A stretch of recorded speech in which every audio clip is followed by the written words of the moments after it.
Before the Azusa Street Revival broke out in 1906, religious conman John Alexander Dowie primed the religious communities of Los Angeles and the surrounding area by confusing listeners with a scatterbomb of scripture.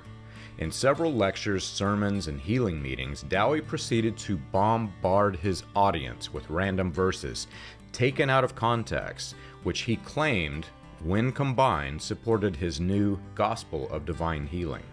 Confused listeners, many of them who had not studied their Bibles, took Dowie at his word that the incantation of random verses meant what he said. One minister wrote about his account of the meetings. Dowie's sermons were nearly an hour in length, and he listened intently for some context to support Dowie's conclusions.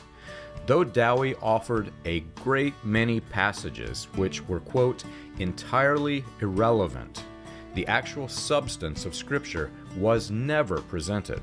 The Bible was not the context for the sermon. Dowie's doctrines were the context, and random verses were used to support the out-of-context argument. William Branham, who used Dowie as a prototype for the stage persona that he used in the post-World War II healing revival, was not so subtle.